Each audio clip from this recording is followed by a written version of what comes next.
श्री वाहिगुरु साहिब जी दोहरा। श्री हर गोविंद जी इस बेद समो बिताए। भरियो महाबाल देह मह दीरग डील सुहाए। श्री गुर हर गोविंद जी। वाहिगुरु जी का खालसा वाहिगुरु जी की फतेह। जुगो जुग अटल दसां पातशाहियां दे आत्म स्वरूप चवर तख्त ਸਿੰਘਾਸਨਾਂ ਦੇ मालक श्री गुरु ग्रंथ साहिब सच्चे पातशाह जी के पवित्र चरना कमलों विखे सोभनीक परम सन्मानयोग गुरु रूप गुरु सवारे खालसा साध संगत जीओ। सतगुरां दी अपार बख्शिश के द्वारा महान पवित्र अस्थान गुरुद्वारा शहीदगंज साहिब अमर शहीद बाबा दीप सिंह साहिब जी दे पावन शहीदी अस्थान ते शरधा भावना दे नाल सतगुरु जी दे चरनां दे विच अरदास बेनती करके सतगुरां दे अमृत बचनां नूं कीर्तन और गुरबाणी दी गुरु के इतिहास की कथा विचार दे द्वारा अपने हिरदे घर दे विच बड़ी प्रेमा भावनी शरधा दे नाल टिकाउण लई जिन्ने भी आप नेमी प्रेमी सत्संगी रोजाना जुड़ते हो और जिन्नी गुरु की संगत दूर दुरांडे तकनीक के माध्यम के द्वारा टैलीविजन इंटरनेट के राही सतगुरां दे पावन उपदेश सतगुरु जी के अमृत बचनां दा लाहा साध संगत दा ये महान बख्शिशां भरिया सतगुरु जी का दिता होया जो सुनहरी समा इनू सफला करते हाँ। आओ बड़े प्रेम दे नाल हाजरियां लवाइए। सतगुरु जिवें तन करके अपने दर ते लै आंदा है मन करके भी अपने चरना कमलों दे विच सानू टिकाओ बख्शियो। लड़ीवार कथा श्री गुरप्रताप सूरज ग्रंथ जी दी जो आपां रोजाना श्रवण कर रहे हाँ। इस वेले 6वें पातशाह जी का इतिहास आरंभ होया है। सतगुरु जी गुरता गद्दी ते बिराजे शस्त्र धारण किए घोड़े ते शस्त्रां की मंग की कि जिन्हें खुशियां लैनियां ने वह माया ना लियाओ जथा शक्त शस्त्र ते घोड़े लियाओ। अपनी अपनी पहुँच के मुताबिक गुरु के सिखा ने घोड़े शस्त्र इत्यादि लियाने शुरू कर दिते। फिर फौज भी भर्ती हो गई। फौज विच दो तरह के सिख ने, एक ने निष्काम एक ने साकाम। साकाम का मतलब है जो तनख्वाह वास्ते आए ने भी तनख्वाह भी चाहिए है, तो निष्काम कहिंदे ने तनख्वाह भी नहीं चाहिए पर लड़न मरन मारन दे वास्ते सारे तैयार बर तैयार ने। किसी के मन में कोई रंचक भी भय नहीं है। फौज नूं रोज़ मेरे सतगुरु अभ्यास करवाउंदे। इस तरह समय समय ते विसाखी का जोड़ मेला दिवाली का जोड़ मेला लगा। बेअंत संगतां आईयां। सतगुरु जी योधियां सूरबीरां दे नाल जदों चढ़ाई करते ने जंगल नूं जांदे ने तां लोग रस्तियां विच रोक रोक के दर्शन करदे। इस तरह साध संगत जी गुरु हरगोबिंद साहब महाराज जी ने हर तरह का शस्त्र अपने सिखां नूं दिता, अभ्यास करवाया। युद्ध वास्ते इन्हां दे विच जोश भरिया ते कवि जी ने अलंकार बधा कि गुरु के सिख कहिंदे ने असीं भावें कमज़ोर हाँ माड़े हाँ सानू भावें युद्ध विद्या का कोई पता नहीं पर क्योंकि साडी अगवाई आप परमेश्वर धन श्री गुरु हरगोबिंद जी के रूप में करता पिया है, इसलिए असीं जालमां नूं हरावांगे। ਮੁਗਲਾਂ ਨੂੰ ਹਰਾ ਦੇਵਾਂਗੇ। ਇਹ ਗੁਰੂ ਕੇ ਸਿੱਖਾਂ ਦੇ ਮਨ ਦੇ ਵਿੱਚ ਭਾਵ ਹੈ। ਆਓ ਅਗਲਾ ਪ੍ਰਸੰਗ ਹੁਣ ਸੁਣੀਏ ਕਿ ਸਤਿਗੁਰੂ ਹਰਗੋਬਿੰਦ ਸਾਹਿਬ ਮਹਾਰਾਜ ਜੀ ਦੇ ਐਸੇ ਵੀਰ ਰਸੀ ਸਰੂਪ ਦਾ ਜਦੋਂ ਦੂਰ ਦੂਰ ਤੱਕ ਵਰਣਨ ਹੁੰਦਾ ਹੈ ਤਾਂ ਸਤਿਗੁਰਾਂ ਦੇ ਇਹਨਾਂ ਕਰਮਾਂ ਦੇ ਬਾਰੇ ਸਮਾਜ ਵਿੱਚ ਕੀ ਗੱਲਾਂ ਹੋ ਰਹੀਆਂ ਨੇ, ਕੀ ਅਸਰ ਪੈ ਰਹੇ ਨੇ, ਸਾਰੀ ਸੰਗਤ ਬੜੇ ਪ੍ਰੇਮ ਦੇ ਨਾਲ ਸੁਣੀਏ। ਲਵਾਓ ਹਾਜ਼ਰੀਆਂ, ਆਖੋ ਜੀ ਸਤਨਾਮ ਸ੍ਰੀ ਵਾਹਿਗੁਰੂ ਜੀ। ਦੋਹਰਾ ਸ੍ਰੀ ਗੁਰ ਹਰਗੋਬਿੰਦ ਜੀ ਇਸ ਬਿਦ ਸਮੋ ਬਿਤਾਏ। ਇਸ ਤਰ੍ਹਾਂ ਮੇਰੇ ਸਤਿਗੁਰੂ ਜੀ ਸਿੱਖਾਂ ਦੇ ਵਿੱਚ ਵੀਰ ਰਸ ਭਰਦੇ ਹੋਏ, ਸਿੱਖਾਂ ਨੂੰ ਸ਼ਸਤਰ ਵਿੱਦਿਆ ਦਾ ਅਭਿਆਸ ਕਰਾਉਂਦੇ ਹੋਏ ਤੇ ਮੁਗਲਾਂ ਦੀ ਗੁਲਾਮੀ ਦੀਆਂ ਜੰਜੀਰਾਂ ਨੂੰ ਲੋਕਾਂ ਦੇ ਮਨਾਂ ਵਿੱਚੋਂ ਤੋੜਦੇ ਹੋਏ, ਆਤਮਿਕ ਜੀਵਨ ਬਖਸ਼ਿਸ਼ ਕਰਦੇ ਹੋਏ ਕਾਫੀ ਸਮਾਂ ਬਤੀਤ ਹੋ ਗਿਆ। ਪਰਿਓ ਮਹਾਬਲ ਦੇਹ ਮਹਿ ਦੀਰਘ ਢੀਲ ਸੁਹਾਏ। ਸਤਿਗੁਰੂ ਜੀ ਦਾ ਸਰੀਰ ਵੀ ਹੁਣ ਵਾਵਾ ਵਧਿਆ ਹੈ, ਬਾਹਾਂ ਵੀ ਬਲ ਨਾਲ ਭਰ ਗਈਆਂ ਨੇ। ਜਿਵੇਂ ਜਿਵੇਂ ਉਮਰ ਵੱਧਦੀ ਪਈ ਹੈ ਤਿਵੇਂ ਤਿਵੇਂ ਸਾਧ ਸੰਗਤ ਜੀ ਆਪ ਜੀ ਦਾ ਬਲ, ਆਪ ਜੀ ਦਾ ਸਰੀਰ ਵੀ ਉਹ ਗੁਰੂ ਕੇ ਸਿੱਖਾਂ ਦੇ ਸਨਮੁਖ ਤਗੜਾ ਹੁੰਦਾ ਜਾਂਦਾ।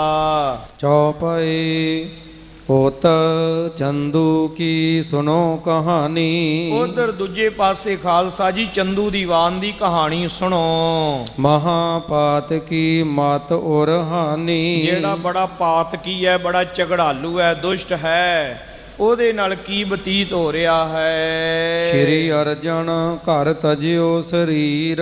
ਇੱਧਰ ਜਦੋਂ ਸ਼੍ਰੀ ਗੁਰੂ ਅਰਜਨ ਦੇਵ ਮਹਾਰਾਜ ਜੀ ਸ਼ਹੀਦ ਹੋਏ, ਜੋਤੀ ਜੋਤ ਸਮਾਏ। ਦੇਹ ਕਰ ਦੋਸ਼ ਮੂੜ ਸਿਰ ਧੀਰ। ਇਸ ਪਾਪੀ ਦੁਸ਼ਟ ਦੇ ਸਿਰ ਤੇ ਆਪਣੇ ਤਨ ਦਾ ਠੀਕਰਾ ਮਾਨੋ ਭੰਨ ਦਿੱਤਾ। ਔਰ ਮਹਿ ਡਰਪਤ ਦੁਸ਼ਟ ਮਹਾਨ। ਬਹੁਤ ਡਰ ਗਿਆ ਇਹ ਦੁਸ਼ਟ, ਦਿਲ ਵਿੱਚ ਕੰਬ ਗਿਆ ਜਦੋਂ ਸਤਿਗੁਰਾਂ ਨੇ ਐਸਾ ਕੌਤਕ ਕੀਤਾ। ਏਮ ਨਹਿ ਬਿਦਤ ਹੈ ਬੀਚ ਜਹਾਨ। ਲੋਕਾਂ ਨੂੰ ਪਤਾ ਨਾ ਲੱਗ ਜਾਵੇ ਕਿ ਮੈਂ ਗੁਰੂ ਅਰਜਨ ਦੇਵ ਜੀ ਦੇ ਏਡੇ ਏਡੇ ਜ਼ੁਲਮ, ਏਡੇ ਏਡੇ ਅਤਿਆਚਾਰ ਕੀਤੇ, ਤਸੀਹੇ ਦਿੱਤੇ ਹਨ। ਸ਼੍ਰੀ ਸਤਿਗੁਰ ਚੰਦੂ ਨੇ ਮਾਰੇ। ਸ੍ਰੀ ਸਤਿਗੁਰੂ ਸੱਚੇ ਪਾਤਸ਼ਾਹ ਜੀ ਨੂੰ ਚੰਦੂ ਨੇ ਤਸੀਹੇ ਦੇ ਕੇ ਸ਼ਹੀਦ ਕੀਤਾ ਹੈ। ਇਸ ਗੱਲ ਦਾ ਕਿਤੇ ਲੋਕਾਂ ਨੂੰ ਨਾ ਪਤਾ ਲੱਗ ਜਾਏ। ਛਪੀ ਰਹੈ ਨਹਿ ਹੋਏ ਉਗਾਰੇ। ਕਹਿਣ ਲੱਗਾ ਇਹ ਗੱਲ ਛਪੀ ਰਵੇ, ਇਹ ਗੱਲ ਢੱਕੀ ਜਾਵੇ, ਇਹ ਗੱਲ ਕਿਤੇ ਉਗੜ ਨਾ ਜਾਵੇ।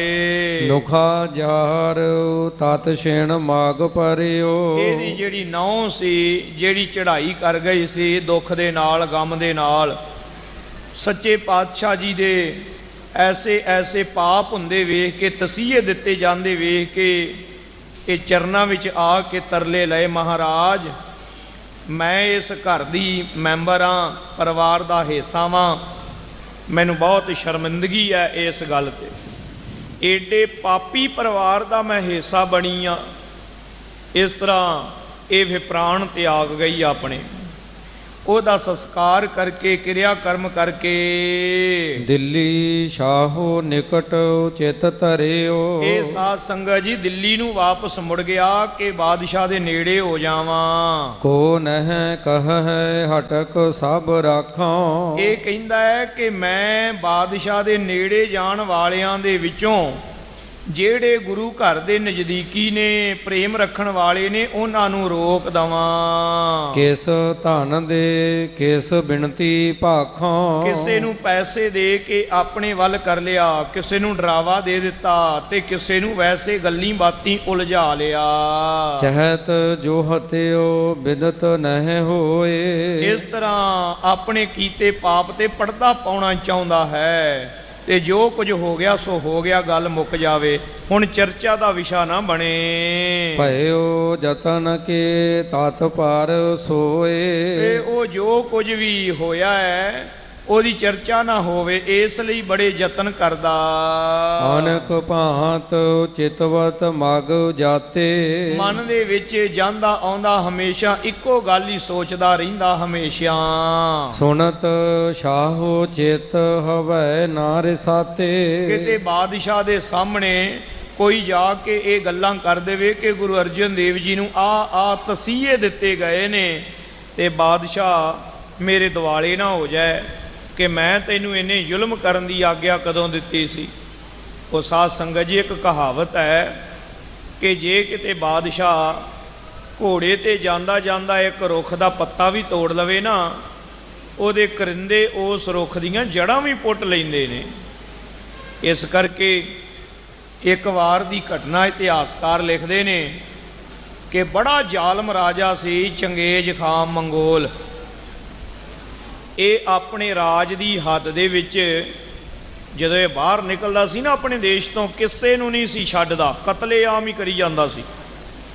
ਆਪਣੇ ਦੇਸ਼ ਦੇ ਲੋਕਾਂ ਦੇ ਵਿੱਚ ਇਹਨੇ ਆਪਣਾ ਡਰ ਤਾਂ ਪੈਦਾ ਕੀਤਾ, ਪਰ ਉਹਨਾਂ ਜ਼ੁਲਮ ਨਹੀਂ ਸੀ ਕਰਦਾ ਵੀ ਆਪਣੇ ਲੋਕ ਸਨ। ਇੱਕ ਵਾਰ ਇਹ ਆਪਣੇ ਇਲਾਕੇ ਵਿੱਚ ਸ਼ਿਕਾਰ ਖੇਡਦਾ, ਰਾਤ ਪੈ ਗਈ, ਕਹਿਣ ਲੱਗਾ ਇੱਥੇ ਡੇਰੇ ਲਾ ਲਓ। ਬਾਕੀ ਤਾਂ ਸਭ ਰਸਤਾਂ ਬਸਤਾਂ ਸਨ, ਲੂਣ ਥੁੜ ਗਿਆ, ਘਟ ਗਿਆ। ਆਖਣ ਲੱਗਾ ਕਿ ਆ ਲਾਗੋਂ ਕਿਤੇ ਲੂਣ ਦਾ ਪ੍ਰਬੰਧ ਕਰ ਲਓ।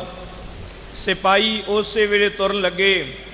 ਬਾਦਸ਼ਾਹ ਨੇ ਕਿਹਾ ਰੁਕ ਜਾਓ, ਪੈਸੇ ਲੈ ਜਾਓ।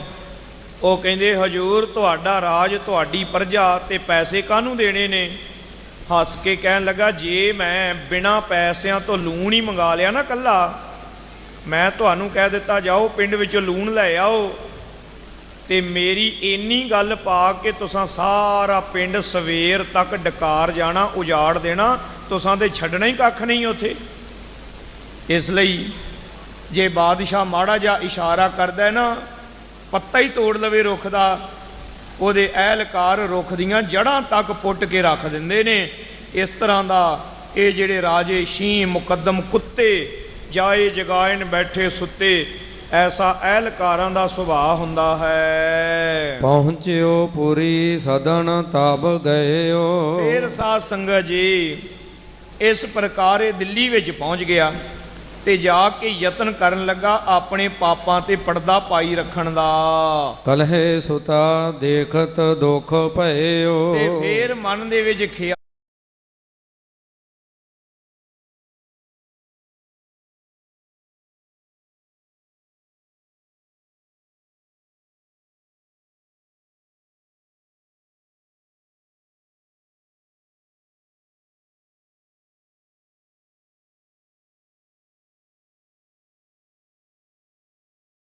ਵੀ ਲਿਆਉਂਦਾ ਕਿ ਮੇਰੀ ਧੀ ਦਾ ਹੁਣ ਸਾਕ ਨਹੀਂ ਕਿ ਹੁੰਦਾ।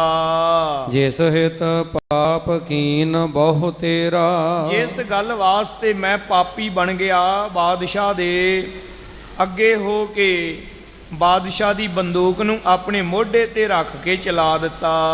ਤਉ ਨਾ ਤਿਸ ਕੋ ਸੁਖ ਕਿਮ ਹੀਰਾ। ਉਹ ਸੁਖ ਤਾਂ ਮੈਨੂੰ ਮਿਲਿਆ ਹੀ ਨਾ।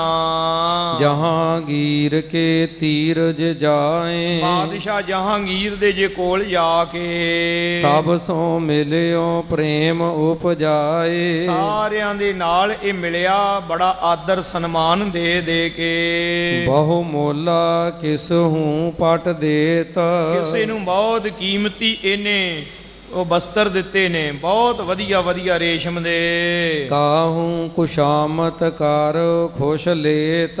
ਕਿਸੇ ਦੀ ਖੁਸ਼ਾਮਦ ਕਰ ਕਰਕੇ ਉਹਨੂੰ ਰਿਝਾ ਲਿਆ। ਕਿਸ ਹੂੰ ਦਰਬ ਦੀਨ ਹਰਿ ਖਾਵੈ। ਕਿਸੇ ਨੂੰ ਧਨ ਦੇ ਕੇ, ਸੋਨੇ ਦੇ ਸਿੱਕੇ ਦੇ ਕੇ ਖਰੀਦ ਲਿਆ। ਫੇਰ ਘੇਰ ਤੇ ਬਾਤ ਜਨਾਵੈ। ਤੇ ਘੇਰ ਘੇਰ ਕੇ ਲੋਕਾਂ ਦੇ ਨਾਲ ਇਹ ਗੱਲਾਂ ਕਰਦਾ। ਮਰਿਓ ਗੁਰੂ ਅਰਜਨ ਲਾਭ ਪੁਰ ਮੈਂ। ਇਹ ਲਾਹੌਰ ਦੇ ਵਿੱਚ ਗੁਰੂ ਅਰਜਨ ਦੇਵ ਜੀ ਨੂੰ ਗ੍ਰਿਫਤਾਰ ਕੀਤਾ ਸੀ ਬਾਦਸ਼ਾਹ ਦੇ ਹੁਕਮ ਦੇ ਨਾਲ, ਤੇ ਉਹ ਫਿਰ ਉੱਤੇ ਹੀ ਚਲਾਣਾ ਕਰ ਗਏ ਹਨ। ਨਿਸਹੈਜ਼ਾ ਹੋਏ ਗਇਓ ਉਦਰ ਮੈਂ। ਕਹਿੰਦੇ ਕੀ ਗੱਲ ਹੋ ਗਈ ਸੀ ਗੁਰੂ ਅਰਜਨ ਦੇਵ ਜੀ ਨੂੰ, ਕਿਵੇਂ ਉਹਨਾਂ ਦੀ ਮੌਤ ਹੋਈ ਹੈ? ਅੱਗੋਂ ਕਹਿੰਦਾ ਵੀ ਕੈਦਖਾਨੇ ਵਿੱਚ ਉਹਨਾਂ ਨੂੰ ਹੈਜਾ ਹੋ ਗਿਆ ਸੀ। ਸ਼ਾਹੋ ਸਮੀਪ ਨ ਕਹੋ ਪ੍ਰਸੰਗ, ਇਹ ਯਤਨ ਇਹ ਕਰਦਾ ਕਿ ਬਾਦਸ਼ਾਹ ਦੇ ਤਾਈਂ ਇਹ ਗੱਲ ਕਦੇ ਵੀ ਨਾ ਪਹੁੰਚੇ। ਜੇ ਚੱਲ ਪਰ ਹੈ ਕਹੋ ਇਸ ਢੰਗ, ਤੇ ਜੇ ਕਿਤੇ ਗੱਲ ਹੋ ਵੀ ਜਾਵੇ ਤੇ ਇਹੋ ਹੀ ਗੱਲ ਹੋਵੇ ਕਿ ਗੁਰੂ ਅਰਜਨ ਦੇਵ ਜੀ ਨੂੰ ਗ੍ਰਿਫਤਾਰ ਕੀਤਾ ਸੀ, ਕੈਦ ਕੀਤਾ ਸੀ, ਤੇ ਜੇਲ੍ਹ ਦੇ ਵਿੱਚ ਉਹਨਾਂ ਨੂੰ ਹੈਜਾ ਹੋ ਗਿਆ। ਕੋ ਨਾਮ ਲੇਤ ਹੈ ਮੇਰੋ, ਤੇ ਜੇ ਕੋਈ ਕਿਤੇ ਮੇਰਾ ਨਾਂ ਲੈ ਦਵੇ, ਜੇ ਕੋਈ ਕਹਿ ਦਵੇ ਬਈ ਇਹਨੇ ਤਸੀਹੇ ਦੇ ਦੇ ਕੇ ਸ਼ਹੀਦ ਕੀਤਾ, ਤੁਮ ਢਿਗ ਕਹੈ ਝਿਰਕ ਦੇਹੋ ਫੇਰੋ, ਤਾਂ ਉਹ ਤੇ ਬਾਦਸ਼ਾਹ ਦੇ ਕੋਲ ਤੁਸੀਂ ਲੋਕ ਹੋਵੋਗੇ ਉਹਨੂੰ ਝਿੜਕ ਦੇਣਾ, ਰੋਕ ਦੇਣਾ। ਹੋਏ ਨ ਆਸ ਸੁਣ ਕੈ ਪਾਤਸ਼ਾਹੂ, ਇਸ ਤਰ੍ਹਾਂ ਬਾਦਸ਼ਾਹ ਉਹਨੂੰ ਪਤਾ ਨਾ ਲੱਗੇਗਾ ਸੱਚੀ ਗੱਲ ਦਾ। ਮੁਝ ਪਰ ਕੋਪ ਕਰਹਿ ਔਰ ਮਾਹੂ, ਮੇਰੇ ਤੇ ਬਾਦਸ਼ਾਹ ਗੁੱਸਾ ਨਾ ਕਰੇ। ਜੇ ਉਹਨੂੰ ਪਤਾ ਲੱਗ ਗਿਆ ਤੇ ਮੇਰੇ ਨਾਲ ਬਾਦਸ਼ਾਹ ਗੁੱਸੇ ਨਾ ਹੋ ਜਾਵੇ ਵੀ ਤੂੰ ਇਹਨੇ ਤਸੀਹੇ ਦਿੱਤੇ, ਇਹਨਾਂ ਜ਼ੁਲਮ ਕਿਉਂ ਕੀਤਾ। ਨਾਰ ਸਭ ਸਭਾ ਕੇਰ ਅਪਨਾਏ, ਕਿਉਂਕਿ ਰਾਜੇ ਨੇ ਰਾਜ ਕਰਨਾ ਹੁੰਦਾ ਹੈ, ਉਹਨੇ ਬਗਾਵਤ ਨਹੀਂ ਕਰਵਾਉਣੀ ਹੁੰਦੀ। ਇਸ ਤਰ੍ਹਾਂ ਮਹਾਰਾਜਾ ਪਟਿਆਲੇ ਦਾ ਇੱਕ ਵਾਕਿਆ ਹੈ ਕਿ ਕੋਈ ਪੁਲਿਸ ਵਾਲਾ ਸੀ, ਉਹ ਚੋਰ ਦੇ ਮਗਰ ਲੱਗਾ। ਸਾਧ ਸੰਗਤ ਜੀ, ਚੋਰ ਭੱਜ ਕੇ ਮਸੀਤ ਵਿੱਚ ਵੜ ਗਿਆ। ਉਹ ਪੁਲਿਸ ਵਾਲੇ ਥਾਣੇਦਾਰ ਨੇ ਮਸੀਤ ਨੂੰ ਘੇਰਾ ਪਵਾਇਆ, ਬੂਟ ਲਾਏ, ਮਸੀਤ ਦੇ ਅੰਦਰ ਗਏ ਤੇ ਚੋਰ ਫੜ ਲਿਆਂਦਾ। ਉਹ ਬੜਾ ਖੁਸ਼ ਵੀ ਮੈਨੂੰ ਹੁਣ ਇਨਾਮ ਮਿਲੇਗਾ। ਜਦੋਂ ਪਤਾ ਲੱਗਾ ਮਹਾਰਾਜੇ ਨੂੰ, ਉਹਨੇ ਆਖਿਆ ਇਸ ਥਾਣੇਦਾਰ ਨੂੰ ਬਰਖਾਸਤ ਕਰ ਦਿਓ। ਉਹਨੇ ਬੜੇ ਤਰਲੇ ਲਏ, ਜਨਾਬ ਮੇਰਾ ਤਾਂ ਕਸੂਰ ਕੋਈ ਨਹੀਂ, ਮੈਂ ਤਾਂ ਬਹਾਦਰੀ ਕੀਤੀ ਹੈ। ਉਹ ਕਹਿਣ ਲੱਗੇ ਵੀ ਇੱਕ ਚੋਰ ਦੇ ਬਦਲੇ ਤੂੰ ਇਹਨੂੰ ਧਾਰਮਿਕ ਮੁੱਦੇ ਦੀ ਰੰਗਤ ਦੇ ਬਹਿਣ ਲੱਗਾ ਸੈਂ। ਰੌਲਾ ਇਹ ਨਹੀਂ ਸੀ ਪੈਣਾ ਕਿ ਚੋਰ ਵੜ ਗਿਆ ਮਸੀਤ ਵਿੱਚ ਤੇ ਉਹਦੇ ਮਗਰ ਪੁਲਿਸ ਆਈ, ਰੌਲਾ ਪੈਣਾ ਸੀ ਪੁਲਿਸ ਨੇ ਮਸੀਤ ਦੀ ਤਲਾਸ਼ੀ ਲਈ। ਮੈਂ ਰਾਜ ਕਰਨਾ, ਬਗਾਵਤ ਨਹੀਂ ਕਰਵਾਉਣੀ। ਇਸ ਕਰਕੇ ਰਾਜੇ ਨੂੰ ਇਹ ਹੁੰਦਾ ਵੀ ਮੇਰਾ ਰਾਜ ਚੱਲਦਾ ਰਹੇ, ਮੇਰੀ ਰਾਜ ਵਿੱਚ ਬਗਾਵਤ ਨਾ ਹੋ ਜਾਏ। ਤੋ ਬਾਦਸ਼ਾਹ ਨੇ ਇਸ ਗੱਲੋਂ ਡਰਨਾ ਸੀ, ਤੋ ਇਸ ਕਰਕੇ ਆਖਿਆ ਕਿਤੇ ਬਾਦਸ਼ਾਹ ਨੂੰ ਪਤਾ ਹੀ ਨਾ ਲੱਗੇ। ਤਰਸਤ ਜਤਨ ਚਿਤਵਤ ਸਮੁਦਾਏ, ਇਸ ਤਰ੍ਹਾਂ ਯਤਨ ਕਰਦਾ ਰਿਹਾ ਪਾਪੀ ਚੰਦੂ। ਮਿਲਿਓ ਸ਼ਾਹੋ ਕੇ ਪਾਸ ਪਹੁੰਚਾ, ਬਾਦਸ਼ਾਹ ਦੇ ਕੋਲ ਪਹੁੰਚਿਆ ਜਾ ਕੇ। ਸੋ ਜਸ ਉਚਾਰਤ ਭਾਤੇ ਮੂਚਾ, ਜਾ ਕੇ ਬੜੇ ਇਹਨੇ ਮਿੱਠੇ ਮਿੱਠੇ ਬੋਲ ਬੋਲੇ, ਬਾਦਸ਼ਾਹ ਸਲਾਮਤ ਦਾ ਇਕਬਾਲ ਬੁਲੰਦ ਰਵੇ। ਇਸ ਤਰ੍ਹਾਂ ਕਰ ਕਰਕੇ ਤੇ ਬਾਦਸ਼ਾਹ ਨੂੰ ਖੁਸ਼ ਕੀਤਾ।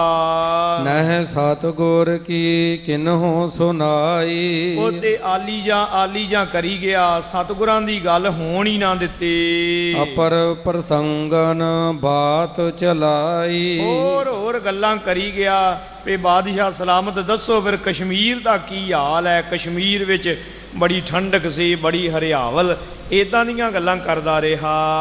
ਹਿਮ ਨਿਤ ਪ੍ਰਤ ਰਹੇ ਸ਼ਾਹੋ ਅਗਾਰੇ, ਇਸ ਤਰ੍ਹਾਂ ਨਿੱਤਾ ਪ੍ਰਤੀ ਬਾਦਸ਼ਾਹ ਦੇ ਅਗਾਰੇ ਨੇੜੇ ਹੋ ਕੇ ਰਹਿੰਦਾ। ਸਣੇ ਸਣੇ ਮਨ ਤਰਾਸ ਬਿਸਾਰੇ, ਇਹ ਬਹੁਤ ਪ੍ਰਸੰਨਤਾ, ਬੜੀ ਖੁਸ਼ੀ ਦੇ ਨਾਲ ਇੱਥੇ ਹਰ ਤਰ੍ਹਾਂ ਦਾ ਡਰ ਤੇ ਭੈ ਵਿਸਾਰ ਕੇ ਰਹਿਣ ਲੱਗਾ। ਸਿੱਖਣ ਵਿਖੈ ਬਿਦਤ ਬਹੁ ਭਇਓ, ਉਧਰ ਸਿੱਖਾਂ ਦੇ ਵਿੱਚ ਇਹ ਗੱਲ ਮਸ਼ਹੂਰ ਹੋ ਗਈ ਚੰਦੂ ਘਰ ਗੁਰ ਤਾਨ ਤਜ ਦਇਓ, ਕਿ ਚੰਦੂ ਦੁਸ਼ਟ ਨੇ ਬਹੁਤ ਜ਼ੁਲਮ ਕੀਤਾ, ਬੜਾ ਪਾਪ ਕੀਤਾ ਤੇ ਗੁਰੂ ਅਰਜਨ ਦੇਵ ਮਹਾਰਾਜ ਜੀ ਨੂੰ ਸ਼ਹੀਦ ਕੀਤਾ। ਤਉ ਡਰਤ ਨਹਿ ਸਕਤ ਉਚਾਰੈ, ਵੇਖੋ ਸਤਿਗੁਰਾਂ ਨੇ ਕੋਈ ਸਰਾਪ ਨਹੀਂ ਦਿੱਤਾ, ਕੋਈ ਬਚਨ ਨਹੀਂ ਕੀਤਾ, ਕੋਈ ਸ਼ਕਤੀ ਨਹੀਂ ਵਿਖਾਈ। ਮਿਲੈ ਪਰਸ ਪਰ ਅਗੀ ਤਿਖਾਰੈ, ਮੇਰੇ ਸਤਿਗੁਰੂ ਜੀ ਏਡੇ ਬੇਅੰਤ ਨੇ, ਗੁਰੂ ਕੀ ਵਡਿਆਈ ਕਰਦੇ ਤੇ ਫਿਰ ਪਾਪੀ ਚੰਦੂ ਨੂੰ ਤਿਰਕਾਰਾਂ ਪਾਉਂਦੇ।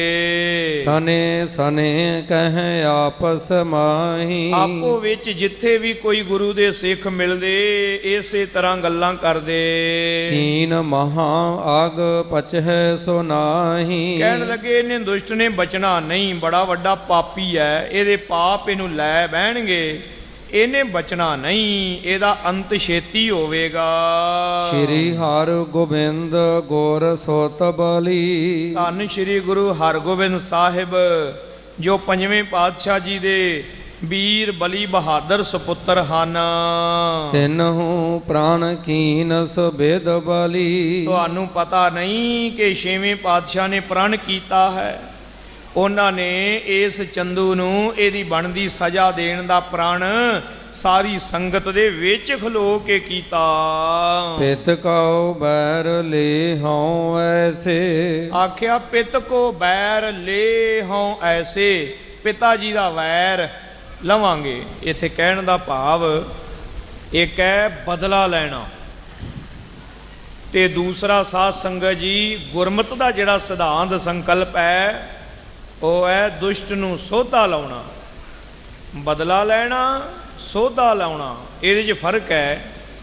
ਬਦਲੇ ਦਾ ਫਰਕ ਪਤਾ ਕੀ ਹੈ? ਇਹਨਾਂ ਨੇ ਸਾਡਾ ਬੰਦਾ ਮਾਰਿਆ, ਅਸੀਂ ਇਹਨਾਂ ਦਾ ਬੰਦਾ ਮਾਰ ਦੇਣਾ, ਭਾਵੇਂ ਨਿਰਦੋਸ਼ ਹੀ ਹੋਵੇ। ਇਹਨਾਂ ਨੇ ਸਾਡਾ ਬੱਚਾ ਮਾਰਿਆ ਸੀ, ਇਹਨਾਂ ਦੇ ਬੱਚੇ ਮਾਰ ਦੇਣੇ। ਇਹਨੇ ਸਾਡਾ ਭਰਾ ਮਾਰਿਆ ਸੀ, ਇਹਦੇ ਭਰਾ ਮਾਰ ਦੇਣੇ, ਇਹਦੇ ਪੁੱਤਰ ਮਾਰ ਦੇਣੇ। ਇਹ ਹੈ ਬਦਲਾ। ਤੇ ਸੋਧਾ ਲਾਉਣ ਦਾ ਮਤਲਬ ਪਤਾ ਕੀ ਹੈ? ਕਿ ਜਿਹੜੇ ਦੁਸ਼ਟ ਨੇ ਪਾਪ ਕੀਤਾ ਨਾ, ਉਹਨੂੰ ਉਹਦੇ ਕੀਤੇ ਪਾਪ ਦੀ ਸਜ਼ਾ ਦੇਣੀ ਹੈ। ਬਾਕੀ ਉਹਦੇ ਪਰਿਵਾਰ ਨਾਲ, ਉਹਦੇ ਸਾਥੀਆਂ ਸੰਗੀਆਂ ਹੋਰਾਂ ਦੇ ਨਾਲ ਸਾਡਾ ਕੋਈ ਮਤਲਬ ਨਹੀਂ। ਇਸ ਕਰਕੇ ਉਹਦੇ ਪਰਿਵਾਰ ਦੇ ਬੱਚੇ, ਉਹਦੇ ਪਰਿਵਾਰ ਦੀਆਂ ਔਰਤਾਂ, ਬਜ਼ੁਰਗ, ਉਹਨਾਂ ਤੇ ਕੋਈ ਜ਼ੁਲਮ ਨਹੀਂ ਹੋਣਾ ਚਾਹੀਦਾ। ਜਿਹਨੇ ਪਾਪ ਕੀਤਾ ਉਹਨੂੰ ਉਹਦੀ ਸਜ਼ਾ ਦੇਣੀ ਹੈ। ਸੋਧਾ ਲਾਉਣਾ ਤੇ ਬਦਲਾ ਲੈਣਾ ਇਹ ਅੱਡ ਅੱਡ ਚੀਜ਼ਾਂ ਨੇ। ਬਦਲਾ ਲੈਣਾ ਇਹ ਖਾਸ ਕਰਕੇ ਜਿਹੜੇ ਪਸ਼ਤੂਨ ਨੇ, ਪਠਾਨ ਨੇ, ਅਫਗਾਨੀ ਤੇ ਸਾਧ ਸੰਗਤ ਜੀ ਪੰਜਾਬ ਦੇ ਵਿੱਚ ਵੀ ਇਹ ਸਾਡੇ ਭਾਵਨਾ ਬਦਲੇ ਦੀ ਹੈ। ਸਾਡੇ ਨਾਲੋਂ ਜ਼ਿਆਦਾ ਪ੍ਰਬਲ ਭਾਵਨਾ ਉਧਰ ਹੈ ਅਫਗਾਨਾਂ ਨੂੰ। ਤੇ ਇਹ ਤਾਂ ਬਹੁਤ ਕਬਾਇਲੀ ਜੀ ਰਵਾਇਤ ਹੈ, ਇਹ ਤੋਂ ਤੱਕ ਵੀ ਹੈ, ਅਜੇ ਤੱਕ ਵੀ ਚੱਲਿਆ ਆਉਂਦਾ ਹੈ। ਪਾਕਿਸਤਾਨ ਦੇ ਵਿੱਚ ਜੋ ਸਾਧ ਸੰਗਤ ਜੀ ਸੂਬਾ ਹੈ ਨਾ ਬਲੋਚਿਸਤਾਨ, ਇੱਥੇ ਜਿਹੜੇ ਬਹੁਤ ਅਜੇ ਵੀ ਕਬਾਇਲ ਲੋਕ ਰਹਿੰਦੇ ਨੇ, ਉਹਨਾਂ 'ਚ ਇਹ ਰਵਾਇਤ ਅੱਜ ਵੀ ਮੌਜੂਦ ਹੈ। ਜੇ ਉਹਨਾਂ ਦੇ ਕਬੀਲੇ ਦਾ ਬੰਦਾ ਕੋਈ ਮਾਰ ਦਵੇ, ਉਹ ਕਹਿੰਦੇ ਨੇ ਆਪਣੇ ਪੂਰੇ ਕਬੀਲੇ ਦੇ ਵਿੱਚ ਉਹਨਾਂ ਚਿਰ ਖੁਸ਼ੀ ਨਹੀਂ ਮਨਾਉਣੀ ਜਿੰਨਾ ਚਿਰ ਇਹਦਾ ਬਦਲਾ ਨਾ ਲੈ ਲਿਆ। ਤੇ ਬਦਲਾ ਲੈਣ ਦੀ ਹੱਦ ਪਤਾ ਉਹਨਾਂ ਦੀ ਕੀ ਹੈ? ਕਈ ਸਾਲ ਹੋ ਗਏ ਨੇ ਪੇਸ਼ਾਵਰ ਦੇ ਵਿੱਚ ਇੱਕ ਸਕੂਲ ਦੇ ਵਿੱਚ ਬੱਚੇ ਨਹੀਂ ਸਨ ਮਾਰੇ ਅੱਤਵਾਦੀਆਂ ਨੇ। ਉਹ ਇਹੋ ਚੀਜ਼ ਹੈ ਬਸ। ਉਹ ਬੱਚੇ ਸਨ ਫੌਜੀ ਅਫਸਰਾਂ ਦੇ, ਫੌਜੀ ਜਿਹੜੇ ਸਿਪਾਹੀ ਵਗੈਰਾ ਵੀ ਹੋਣਗੇ ਉਹਨਾਂ ਦੇ ਬੱਚੇ, ਫੌਜ ਦੇ ਜਿਹੜੇ ਕਾਰਕੁਨ ਨੇ ਉਹਨਾਂ ਦੇ ਬੱਚੇ ਸਨ। ਉੱਤੇ ਮੁਕਾਬਲੇ ਹੋਏ, ਕੋਈ ਮਿਲਟਰੀ ਐਕਸ਼ਨ ਹੋਏ, ਅੱਤਵਾਦੀ ਕੁਝ ਮਾਰੇ ਗਏ। ਤਾਂ ਉਹਨਾਂ ਨੇ ਕਿਹਾ ਅਸੀਂ ਬਦਲਾ ਲੈਣਾ ਇਹਨਾਂ ਫੌਜੀਆਂ ਕੋਲੋਂ, ਇਹਨਾਂ ਦੇ ਬੱਚੇ ਮਾਰ ਦਿਓ। ਸਕੂਲ ਵਿੱਚ ਜਾ ਕੇ ਉਹ ਨਿੱਕੇ ਨਿੱਕੇ ਬੱਚੇ ਹੀ ਮਾਰ ਦਿੱਤੇ ਉਹਨਾਂ ਨੇ। ਖਾਲਸੇ ਦੇ ਰਵਾਇਤ ਵਿੱਚ ਇਹ ਗੱਲਾਂ ਬਿਲਕੁਲ ਨਹੀਂ ਹਨ। ਜੇ ਕਿਤੇ ਕੋਈ ਘਟਨਾ ਇਤਿਹਾਸ ਵਿੱਚ ਲੱਭ ਜਾਵੇ ਤਾਂ ਸਾਧ ਸੰਗਤ ਜੀ ਉਹ ਖਾਲਸੇ ਦੀਆਂ ਰਵਾਇਤਾਂ ਤੋਂ ਬਾਹਰ ਹੋਵੇਗੀ। ਇਸ ਲਈ ਇਹ ਚੇਤਾ ਰੱਖਣਾ ਚਾਹੀਦਾ ਕਿ ਸਤਿਗੁਰਾਂ ਦਾ ਜਿਹੜਾ ਸੰਕਲਪ ਹੈ ਉਹ ਸੋਧਾ ਲਾਉਣ ਦਾ ਹੈ, ਬਦਲਾ ਲੈਣ ਦਾ ਨਹੀਂ। ਹਤਉ ਦੁਸ਼ਟ ਆਪ ਜਸ ਜੋਤ ਜੈਸੇ। ਆਖਿਆ ਇਸ ਦੁਸ਼ਟ ਨੂੰ ਇਹਦੇ ਕੀਤੇ ਦੀ ਸਜ਼ਾ ਦੇਣੀ ਜ਼ਰੂਰ ਹੈ। ਇਹ ਜਿੱਤੇ ਮਰਜੀ ਭੱਜ ਲਵੇ, ਇਹ ਆਪਣੇ ਕੀਤੇ ਦੀ ਸਜ਼ਾ ਪਾਏ ਬਗੈਰ ਨਹੀਂ ਮਰਦਾ। ਹਲਤ ਬਿਖਹਿ ਕਰ ਆਨਨ ਕਾਰਾ। ਇਸ ਤਰ੍ਹਾਂ ਮਹਾਰਾਜ ਜੀ ਕਹਿਣ ਲੱਗੇ ਹਲਤ ਬਿਖੈ ਕਰ ਆਨਨ ਕਾਰਾ। ਇੱਥੇ ਜਗਤ ਦੇ ਵਿੱਚ ਜੋ ਇਹਨੇ ਕਰਤੂਤ ਕੀਤੀ, ਮਾੜਾ ਕਰਮ ਕੀਤਾ, ਇਹਦੇ ਦਿੱਤੇ ਹੋਏ ਤਸੀਹੇ, ਉਹਦਾ ਸਜ਼ਾ ਇਹਨੂੰ ਜ਼ਰੂਰ ਭੁਗਤਾਵਾਂਗੇ। ਤਥਾ ਪਲਤ ਮਹਿ ਜਾਏ ਦੁਖਾਰਾ। ਤੇ ਮਰਨ ਤੋਂ ਬਾਅਦ ਵੀ ਜਾ ਕੇ ਕਈਆਂ ਨੂੰ ਇਹ ਨਹੀਂ ਸਮਝ ਆਉਂਦੀ, ਕਹਿੰਦੇ ਇੱਕ ਬੰਨੇ ਸਵਰਗ ਨਰਕ ਹੁੰਦਾ ਹੈ, ਇੱਕ ਬੰਨੇ 84 ਲੱਖ ਜੂਨਾਂ ਨੇ। ਭਾਈ ਧਿਆਨ ਦਿਓ, ਜਿਹੜਾ ਗੁਰਬਾਣੀ ਦੇ ਮੁਤਾਬਕ ਸਵਰਗ ਨਰਕ ਹੈ ਨਾ, ਉਹ 84 ਲੱਖ ਜੂਨਾਂ ਦੇ ਵਿੱਚ ਹੀ ਹੈ। ਉਹ ਕਿਧਰੇ ਆਕਾਸ਼ ਦੇ ਵਿੱਚ ਕੋਈ ਹੋਰ ਨਹੀਂ ਹੈ ਦੁਨੀਆ ਵਿੱਚ ਜਿੱਥੇ ਸਵਰਗ ਨਰਕ ਹੈ, ਉਹ ਇੱਥੇ ਹੀ ਹੈ। ਇੱਥੇ ਸਵਰਗ ਨਰਕ ਹੈ। ਕਿਵੇਂ? ਸਾਧ ਸੰਗਤ ਜੀ, ਇੱਕ ਕੋਈ ਬਹੁਤ ਵੱਡੇ ਧਨਾੜ ਆਦਮੀ ਨੇ ਇੱਕ ਛੋਟਾ ਜਿਹਾ ਕੁੱਤਾ ਖਰੀਦ ਲਿਆ, ਕਤੂਰਾ, ਤੇ ਖਰੀਦਿਆ ਬੜਾ ਮਹਿੰਗਾ, ਤੇ ਉਹਦੇ ਵਾਸਤੇ ਇੱਕ ਨੌਕਰ ਰੱਖ ਲਿਆ ਨਾਲ ਹੀ। ਜਿਵੇਂ ਹੀ ਉਹ ਨਿੱਕਾ ਜਿਹਾ ਕਤੂਰਾ ਖਰੀਦਿਆ, ਨਾਲ ਹੀ ਨੌਕਰ ਵੀ ਰੱਖ ਲਿਆ, ਤੇ ਨੌਕਰ ਦੀ ਤਨਖਾਹ ਮੁਕਰਰ ਕਰ ਦਿੱਤੀ, ਤੇ ਡਿਊਟੀ ਕੀ ਲਾਈ ਹੈ, ਭਈ ਤੂੰ ਇਸ ਕੁੱਤੇ ਦਾ ਧਿਆਨ ਰੱਖਣਾ, ਇਹਦੀ ਸੇਵਾ ਕਰਨੀ ਹੈ, ਇਹਨੂੰ ਨਵਾਉਣਾ ਧਵਾਉਣਾ ਸਭ ਕੁਝ ਕਰਨਾ, ਔਰ ਉਹਦੀ 10,000 ਰੁਪਈਆ ਰੋਟੀ ਜਿਹੜੀ ਹੈ ਉਹ ਲਾ ਦਿੱਤੀ ਹੈ, ਵੀ ਕੁੱਤੇ ਦਾ ਖਰਚ ਲਾ ਦਿੱਤਾ ਹੈ, ਉਹ ਨਿੱਕੇ ਜਿਹੇ ਦਾ ਹੀ। ਤੇ ਜਿਵੇਂ ਜਿਵੇਂ ਉਹ ਵੱਡਾ ਹੋ ਰਿਹਾ ਹੈ, ਤਿਵੇਂ ਤਿਵੇਂ ਉਹਦਾ ਮੈਨਿਊ ਕਾਰਡ ਵੀ ਬਣ ਗਿਆ, ਵੀ ਇਹਨੂੰ ਆ ਚੀਜ਼ਾਂ ਦੇਣੀਆਂ ਨੇ, ਚੈੱਕਅਪ ਹੋਣਾ ਹੈ। ਉਹਦੇ ਵਾਸਤੇ ਇੱਕ ਜਿਪਸੀ ਰੱਖੀ ਹੋਈ ਹੈ, ਉਹਦੇ ਵਿੱਚ ਉਹਨੂੰ ਘੁਮਾਉਂਦੇ ਵੀ ਨੇ। ਇਹ ਕੀ ਹੈ? 84 ਲੱਖ ਜੂਨਾਂ ਦੇ ਵਿੱਚ ਹੀ ਹੈ ਨਾ, ਇਹੋ ਹੀ ਸਵਰਗ ਹੈ। ਤੇ ਇੱਕ ਵਿਚਾਰਾ ਸੜਕ ਤੇ ਪੈਦਾ ਹੋਇਆ ਹੈ, ਉਹ ਰੋਜ਼ ਕੁੱਟ ਖਾਂਦਾ, ਮਾਰ ਖਾਂਦਾ, ਗੰਦੀ ਨਾਲੀ ਦੇ ਵਿੱਚ ਪਾਣੀ ਪੀਂਦਾ ਹੈ, ਇੱਦਾਂ ਹੀ ਵਿਚਾਰੇ ਦੀ ਮੌਤ ਹੋ ਜਾਂਦੀ ਹੈ, ਸਰੀਰ ਉਹਦਾ ਸੜਕ ਤੇ ਚਿਪਕਿਆ। ਇਹ ਕੀ ਹੈ? ਇਹ ਨਰਕ ਹੈ। 84 ਲੱਖ ਜੂਨਾਂ ਦੇ ਅੰਦਰ ਹੀ ਹੈ ਸਵਰਗ ਤੇ ਨਰਕ। ਇਹ ਨਹੀਂ ਵੀ 84 ਲੱਖ ਜੂਨਾਂ ਕੁਝ ਹੋਰ ਹੈ ਤੇ ਸਵਰਗ ਨਰਕ ਕੁਝ ਹੋਰ ਹੈ। ਬੜੇ ਸੱਜਣ ਕਨਫਿਊਜ਼ ਹੋ ਜਾਂਦੇ, ਕੋਈ ਪੁੱਛਦੇ ਇਹ ਜੀ ਫਿਰ ਨਰਕ ਸਵਰਗ ਕੀ ਹੈ ਤੇ 84 ਲੱਖ ਕੀ ਹੈ? ਇਹ ਇੱਕੋ ਹੀ ਹੈ, ਉਹਦੇ ਵਿੱਚ ਹੀ ਸਵਰਗ ਹੈ, ਉਹਦੇ ਵਿੱਚ ਹੀ ਨਰਕ ਹੈ। ਇਸ ਕਰਕੇ ਸਾਧ ਸੰਗਤ ਜੀ, ਇੱਥੇ ਦੁਨੀਆ ਵਿੱਚ ਵੀ ਆਪਣਾ ਕੀਤਾ ਚੰਦੂ ਤੈਨੂੰ ਪਾਉਣਾ ਪੈਣਾ ਹੈ। ਮਹਾਰਾਜ ਨੇ ਆਖਿਆ ਪਰਲੋਕ ਵਿੱਚ ਵੀ ਤੈਨੂੰ ਤੇਰੇ ਕੀਤੇ ਦੀ ਸਜ਼ਾ ਮਿਲਣੀ ਹੈ ਮਰਨ ਤੋਂ ਬਾਅਦ। ਫੇਰ ਹਿਤ ਹੱਥ ਬੇ ਬਹੁ ਸਪਥ ਕਰੀ ਹੈ। ਇਸ ਲਈ ਭਾਈ ਤੂੰ ਤਿਆਰ ਹੋ ਜਾ, ਤੇਰਾ ਪ੍ਰਬੰਧ ਅਸਾਂ ਕਰ ਲਿਆ ਹੈ, ਤੇ ਤੈਨੂੰ ਮੌਤ ਤੇਰੇ ਕੀਤੇ ਕਰਮਾਂ ਦੇ ਮੁਤਾਬਕ ਹੀ ਦੇਵਾਂਗੇ। ਸਰਬ ਸਭਾ ਕੇ ਸ਼ਰਵਣ ਭਰੀ ਹੈ। ਸਾਰੀ ਸਭਾ ਦੇ ਕੰਨੀ ਇਹ ਗੱਲ ਪਈ ਹੈ, ਸਾਰਿਆਂ ਨੂੰ ਚੰਗੀ ਤਰ੍ਹਾਂ ਪਤਾ ਹੈ ਕਿ ਗੁਰੂ ਅਰਜਨ ਦੇਵ ਮਹਾਰਾਜ ਜੀ ਦੇ ਇਹ ਜਿਹੜਾ ਗੁਨਾਹਗਾਰ ਹੈ ਨਾ, ਇਹਨੂੰ ਗੁਰੂ ਹਰਗੋਬਿੰਦ ਸਾਹਿਬ ਜੀ ਨੇ ਐਸੇ ਬਚਨ ਬੋਲੇ ਨੇ। ਦੇਸ਼ ਵਿਦੇਸ਼ ਵਿਖੇ ਬਿਦਤਾਈ। ਦੇਸ਼ ਵਿਦੇਸ਼ ਦੂਰ ਤੱਕ ਗੱਲ ਫੈਲ ਗਈ ਵੀ ਗੁਰੂ ਹਰਗੋਬਿੰਦ ਸਾਹਿਬ ਨੇ ਆ ਬਚਨ ਕਹੇ ਨੇ, ਪ੍ਰਣ ਕੀਤਾ ਹੈ। ਸਤ ਗੁਰ ਹੱਥ ਹੈ ਨਾ ਤਜ ਹੈ ਕਦਾਈ। ਕਹਿੰਦੇ ਫਿਰ ਜੇ ਗੁਰੂ ਹਰਗੋਬਿੰਦ ਸਾਹਿਬ ਨੇ ਕਹਿ ਦਿੱਤਾ ਨਾ, ਇਹ ਫਿਰ ਹੁਣ ਛੱਡਦੇ ਨਹੀਂ, ਇਹ ਜ਼ਰੂਰ ਚੰਦੂ ਨੂੰ ਮਾਰ ਦੇਣਗੇ। ਕੇਤਕ ਸਿੱਖ ਤਿਨ ਮਹਿ ਜੋ ਸਿਆਣੇ। ਇਹ ਜਿਹੜੇ ਸਿਆਣੇ ਸਿੱਖ ਸਾਨਾ, ਸਿਆਣੇ ਦਾ ਮਤਲਬ ਹੈ ਸੋਝੀ ਵਾਲੇ। ਸਿਆਣੇ ਦਾ ਮਤਲਬ ਕੇਵਲ ਉਮਰ ਨਹੀਂ ਹੁੰਦਾ। ਉਮਰ ਕਰਕੇ ਬੰਦਾ ਕਈ ਵਾਰਾਂ ਬਹੁਤ ਸਾਲ ਹੰਢਾ ਲੈਂਦਾ, ਪਰ ਮਾਫ ਕਰਨਾ ਸਿਆਣਪ ਨਹੀਂ ਆਉਂਦੀ। ਦੁਨੀ ਚੰਦ ਲੰਮੀ ਉਮਰ ਸੀ, ਇਸੇ ਤਰ੍ਹਾਂ ਗੰਗੂ ਬ੍ਰਾਹਮਣ ਉਮਰ ਤਾਂ ਬਥੇਰੀ ਹੋ ਗਈ ਸੀ, ਹੋਰ ਵੀ ਬੜੇ ਸੁੱਚਾਨੰਦ ਵਰਗੇ ਉਮਰ ਹੰਢਾ ਲਈ ਕਚਹਿਰੀਆਂ ਵਿੱਚ। ਪਰ ਧੰਨ ਨੇ ਬਾਬਾ ਜੋਰਾਵਰ ਸਿੰਘ ਸਾਹਿਬ ਜੀ, ਧੰਨ ਨੇ ਬਾਬਾ ਫਤਿਹ ਸਿੰਘ ਸਾਹਿਬ ਜੀ। ਉਹ ਛੋਟੀ ਜੀ ਉਮਰਾਂ ਦੇ ਵਿੱਚ ਹੀ ਕਿੰਨੀ ਸਿਆਣਪ ਹੈ। ਤੇ ਜਿਹੜੇ ਦੁਸ਼ਟ ਨੇ ਸੁੱਚਾਨੰਦ ਵਰਗੇ, ਗੰਗੂ ਵਰਗੇ, ਸਾਰੀ ਉਮਰ ਹੰਢਾ ਲਈ ਤੇ ਅਕਲ ਹੀ ਨਾ ਆਈ ਵੀ ਗੱਲ ਕੀ ਹੈ। ਇਸ ਕਰਕੇ ਮਹਾਰਾਜ ਜੀ ਨੇ ਆਖਿਆ ਜਿਹੜੇ ਗੁਰੂ ਕੇ ਸਿਆਣੇ, ਗੁਰੂ ਕੇ ਪਿਆਰੇ ਸਿੱਖ, ਮਰਨੋ ਕਠਨ ਚੰਦੂ ਕੋ ਜਾਣੇ। ਉਹਨਾਂ ਨੇ ਆਖਿਆ ਮਰਨਾ ਤਾਂ ਜ਼ਰੂਰ ਹੈ ਚੰਦੂ ਨੇ, ਪਰ ਗੱਲ ਇਹ ਹੈ ਭਈ ਚੰਦੂ ਨੂੰ ਸਤਿਗੁਰੂ ਜੀ ਮਾਰਨਗੇ ਕਿਵੇਂ? ਮਾਰਨਗੇ ਤਾਂ ਜ਼ਰੂਰ, ਛੱਡਦੇ ਨਹੀਂ, ਪਰ ਇਹ ਵਿਧ ਕਿਵੇਂ ਬਣੇਗੀ? ਕਿਵੇਂ ਚੰਦੂ ਦਾ ਨੰਬਰ ਲੱਗੇਗਾ? ਸ਼ਾਹੋ ਦੀਵਾਨ ਹੁਕਮ ਜਗ ਚਾਲੇ। ਲੋਕੀ ਕਹਿੰਦੇ ਨੇ ਬਾਦਸ਼ਾਹ ਦਾ ਦੀਵਾਨ ਹੈ ਬੜਾ ਵੱਡਾ, ਹੁਕਮ ਚੱਲਦਾ ਸੰਸਾਰ ਵਿੱਚ, ਤੇ ਸਾਰਾ ਜਗਤ ਉਹਦੇ ਅੱਗੇ ਝੁਕਦਾ ਸੁਣੀਦਾ ਹੈ। ਕਿਮ ਪਕਰਨ ਇਹ ਬਣੈ ਸੁਖਾਲੇ, ਤੇ ਕਿਸ ਪ੍ਰਕਾਰ ਦੇ ਨਾਲ ਉਹਨੂੰ ਪਕੜਨਗੇ, ਕਿਵੇਂ ਕਾਬੂ ਆਵੇਗਾ। ਲੋਕ ਹਜ਼ਾਰ ਹੋ ਮਾਨੈ ਬੈਨ, ਹਜ਼ਾਰਾਂ ਉਹਦੇ ਨੌਕਰ ਨੇ, ਉਹਦੇ ਬਚਨ ਮੰਨਣ ਵਾਲੇ ਹਨ। ਬੈਠੇ ਭਿਖ ਹੈ ਸਮੁਖ ਤਿਸ ਨੈਨ, ਇਸ ਤਰ੍ਹਾਂ ਉਹਦੇ ਵੱਲ ਵੇਂਦੇ ਰਹਿੰਦੇ ਨੇ ਸਾਰੇ ਚੰਦੂ ਦੇ ਨੌਕਰ। ਚੰਦੂ ਦੇ ਅੱਗੇ ਰੋਜ਼ ਲੋਕ ਆਣ ਕੇ ਕਈ ਤਰ੍ਹਾਂ ਦੀਆਂ ਫਰਿਆਦਾਂ ਕਰਨ ਵਾਲੇ। ਏਡਾ ਵੱਡਾ ਹੋਵੇ ਅਫਸਰ ਤੇ ਉਹਨੂੰ ਕਿਵੇਂ ਮਾਰਿਆ ਜਾਵੇਗਾ।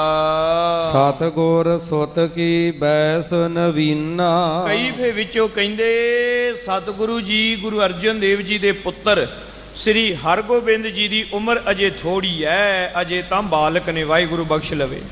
ਇਹ ਗਲਤੀ ਹੈ ਨਾ ਸਾਡੀ, ਸਤਿਗੁਰਾਂ ਨੂੰ ਬਾਲਕ ਸਮਝਦੇ ਪਏ ਹਾਂ। ਬਿਨਾ ਵਿਚਾਰੇ ਪ੍ਰਾਣ ਕੋ ਕੀਨਾ, ਉਹ ਕਹਿੰਦੇ ਐਵੇਂ ਬਿਨਾ ਵਿਚਾਰਿਆਂ ਹੀ ਪ੍ਰਣ ਕਰ ਲਿਆ ਹੈ। ਸ਼ਾਹੋ ਸੰਗ ਕੋ ਸਕਹਿ ਬਿਗਾਰ, ਬਾਦਸ਼ਾਹ ਦੇ ਨਾਲ ਵੀ ਕਦੇ ਕਿਸੇ ਨੇ ਵਿਗਾੜੀ ਹੈ, ਰਾਜਿਆਂ ਦੇ ਨਾਲ ਨਹੀਂ ਵਿਗਾੜੀ ਜਾਂਦੀ। ਰਾਜ ਕਰਤ ਜਗ ਕੋਸ ਹਜ਼ਾਰ, ਉਹ ਤਾਂ ਹਜ਼ਾਰਾਂ ਕੋਸਾਂ ਤੱਕ ਚਲੇ ਜਾਓ ਤੇ ਇਹਨਾਂ ਮੁਗਲਾਂ ਦਾ, ਤੁਰਕਾਂ ਦਾ ਰਾਜ ਨਹੀਂ ਮੁੱਕਦਾ।